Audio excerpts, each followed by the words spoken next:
When I look back and I'm looking through the logs, I find that the progenitor of this particular problem is the fact that the engineer on the morning show is a cloth head. Yeah, like so, and people are like, ooh, progenitors. He must be right. He sounds smart. It's good. I used it on Words with Friends. Oh, how many was that worth? I don't know, 20 points or something. Did you win? No, I never win. Sorry.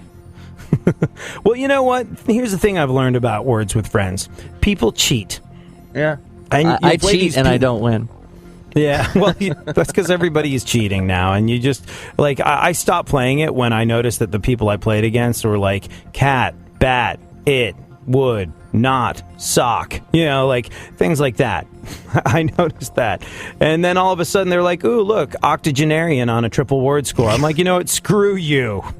This is not the person I've been playing for the last 50 games. It becomes not fun when you do this. Anyways, what else? Gwyneth Paltrow announced that she's starting her own fashion line. Wow, sweet. Because it's not like anyone could possibly get sick of Gwyneth Paltrow. What else? Disney now makes a Frozen-themed wedding dress. Probably never actually going to get married in it, but your cats are going to think it's fantastic. Go on. John Rocker threatened to beat up a woman on this week's Survivor. Yeah, wasn't he kicked off the show, like, immediately? John Rocker from the Blues Travelers? No, that's John Popper. Who's John Rocker? John Rocker's an athlete. Oh. Yeah. But, no, he threatened to beat up a woman on Survivor and was immediately kicked off the show. Oops. Who did he play for? He's a baseball player. I think he played for... did he play for the... Yeah, no, he played for the Atlanta Braves. Anyways, that's the thing. He spent his time in the dirty, dirty South, where it's perfectly acceptable to viciously beat a woman for burning the roast. So it was probably just a drop in his misogynistic ocean. But what'd I do wrong? Yeah. What'd I do wrong? Well, yeah, huh? What? Okay. I used the back of my hand. I observed the rule of thumb. I got a branch to beat her with that was no wider than my thumb. What the hell's the problem? Anyway, CBS immediately dropped him from Survivor and added him to Thursday Night Football. What else? Gwyneth Paltrow hosted a fundraiser for President Obama at her Brentwood home and screwed up traffic for everybody. Yeah, I heard about that. It was miserable. But Gwyneth Paltrow had tea and crumpets with the president. The fundraiser was for the National Association of Annoying People and raised about $8 trillion, from what I understand. 9 trillion now. 9 trillion, yeah. Going to Gwyneth Paltrow's home must have been a real change of pace for Obama. For once, he wasn't the most unpopular person in the room. And still no word on how many millions Paltrow was able to get guests to consciously uncouple from their bank accounts. Go on. A London restaurant is selling a $1,700 burger. Yeah. Did you see this, or did you hear about it, or That sounds tasty with the sponsor. Yeah. Hold on a second. I have what's in it? It's called a tasty burger. I think it's called the Glam. Yeah, it's called the Glam Burger. And what you get for your money, it's Kobe beef, New Zealand venison, caviar, smoked Himalayan salt, black truffle brie, lobster poached in Iranian saffron, a hickory smoked duck egg, Japanese matcha, I think I'm pronouncing that right, champagne jus, grated white truffle, and bacon, and your entire burger is also covered in gold leaf. That's what you get for your $1,700 I think I saw burger. 2 Chainz eat it on YouTube. Or some really? rapper tried it out. And he's like, I'm eating gold. Yeah, this is good. Yeah, anyways, London restaurant selling a $1,700 burger. It's easy to order. You just walk up to the counter and say, I'm a despicable human being and I hate the poor. Just hate them. And they know exactly what you're after. What else? Well, a burger restaurant in Denmark sells sex toys with their food. An entirely new take on In-N-Out. Went to In-N-Out Burger over the weekend. That was kind of cool. I walked through one this weekend. Yeah, you didn't get anything to eat there? No. Do you eat off of the not-so-secret menu? Sometimes, depending on how hungry I am, yeah. Do you ever get the, what is it, the animal style? 4x4 animal style. Mm-hmm. I don't know if I've ever gotten the 4x4. I get the double animal style, which is like, when they were like, oh, animal style, it's cooked in mustard, I was like, well, that sounds disgusting. But then I tried it, I was like, oh, that's very, very pleasant. What else? Insiders say Gwyneth Paltrow was extremely unpleasant while preparing her home for Obama's visit this week. Well, yeah, but in her defense, she's Gwyneth Paltrow. Being extremely unpleasant, sort of her thing. What else? Gwyneth Paltrow says that President Obama is so handsome, she can't speak properly. Oh. Well, you know what this means, right? Joe Biden must think President Obama is handsome. See what I did there? It's funny because our vice president is a mealy-mouthed idiot that shouldn't be allowed to talk on microphones. What else? Kris Jenner said the idea of dating again is daunting. Meanwhile, the E! Channel said the idea of Kris Jenner dating again is spin-off worthy. Have you seen what's going on with Bruce Jenner?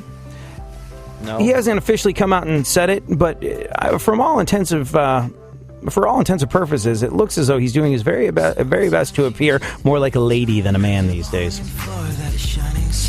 You walk these streets most every day. You're waiting to get washed away.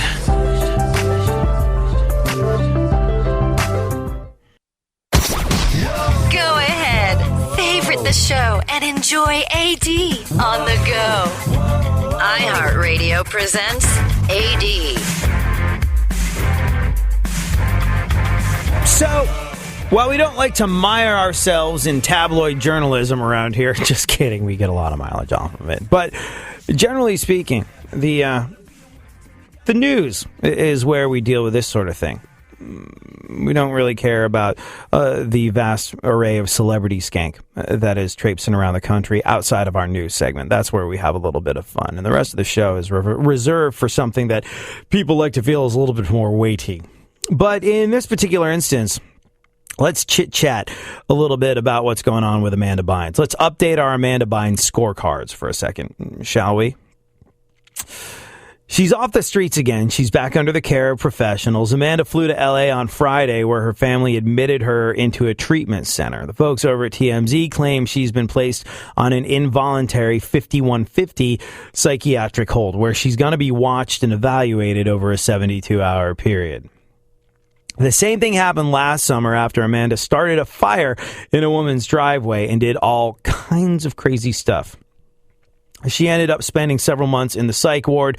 This time, she was also acting increasingly erratic. Earlier that day, Amanda tweeted a series of crazy accusations, including claims that her father was sexually, verbally, and physically abusive when she was a kid. She later deleted those tweets and retracted them, saying, quote, "My dad never did any of those things. The microchip in my brain made me say those things, but he's the one that ordered them to microchip me."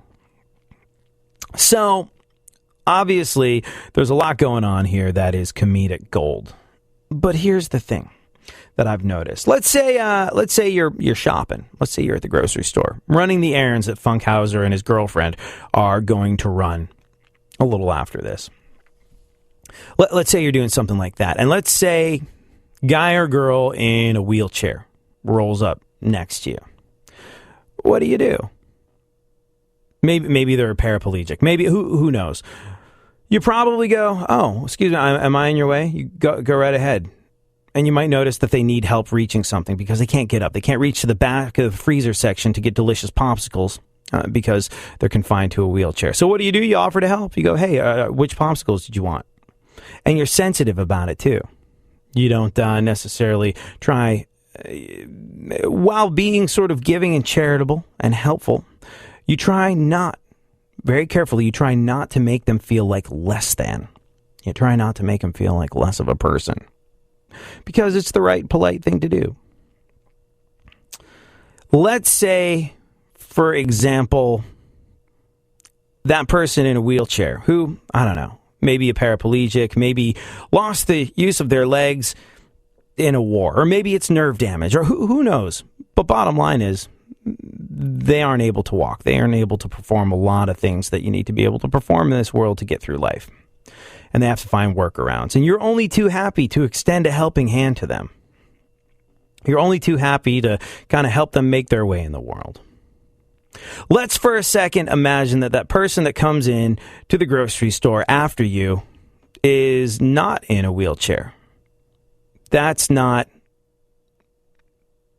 Their legs aren't the area, let's just say, that has been made less capable than your set of legs, your physical body. Let's say the person that comes into the grocery store with you or near you is a stuttering mess. And, I don't know, maybe has wet themselves. Or does something that's a little bit more socially objectionable. Does something a little more socially objectionable than roll around in a wheelchair and need help reaching popsicles. Let's just say for a moment that someone, rather than having the use of their legs taken away from them, has had something go on with their mind. Maybe they were born with it. Maybe something in their life caused it. Maybe a traumatic experience caused it. Who knows? Maybe they're suffering from PTSD. I don't know. I do know this, though. Your reaction to that person... All right, let's for a second imagine they didn't wet themselves. But your reaction to that person that is displaying odd behavior, maybe they've got Tourette's, maybe they're cursing uncontrollably. And I do mean uncontrollably because they can't control it. Your reaction to that person, if you're like most people I know, if you're not experienced at dealing with that kind of a situation, your reaction to that person is going to be standoffish. You're going to have one of fear. You're going to have one of not understanding. You're going to have one of, oh, somebody call the manager and get this person out of here. This is clearly not okay. This person, yeah. Interesting, isn't it? And I'm not lumping you in with this. Look, you might be considerably more adept at dealing with that set of circumstances if it falls into your lap. But the vast majority of people I know will have that reaction. One of fear, one of, oh, God, let me back the hell up from this. Let me see if I can get somebody else to get this person out of here so I can continue with my shopping. The hypocrisy with which we treat people with mental illnesses, and I'm just going to use that as a blanket term, compared to how we treat people with physical ailments, is truly, truly astounding. Now, look, obviously, it's easier to deal with someone in a wheelchair. Why? Because, chances are they're able to communicate a little bit better. Their problems don't manifest themselves in a way that could be described as antisocial behavior, in a way that doesn't conform to social norms. And that's understandable, but it's regrettable. And it's something that I think we have to do better at. And that's why I'm going to leave the comedic goldmine that is Amanda Bynes' situation alone. Because I wouldn't make fun of someone in the grocery store with that particular situation. And I've kind of come to the conclusion, and I didn't always feel this way. I've always had kind of a vicious sense of humor. Someone described me once as a person who was a listener once after having met me. They're like, wow, I really like listening to you on the air. You're really funny, but I thought you would be such a dick in person. I was like, why? They're like, oh, you just seem so happy with yourself on the radio, and you kind of have a mean sense of humor. I was like, yeah. And they're like, but you're one of the kindest people I've ever met. And I was like, well, thanks. I'm, not running for Jesus or anything, but I appreciate it. And they're like, no, you're like a kind guy with a really unkind sense of humor. I was like, yeah, I think that about sums it up. And maybe it's age. Maybe it's thinking about things a little bit more. But I'm kind of not on board with that in the same way I used to be. And I would urge you, next time you're confronted with someone who has some sort of issues of the mind going on, to maybe dig a little deeper in terms of how you feel about them and how you feel toward them. And maybe we can move forward in some very important ways.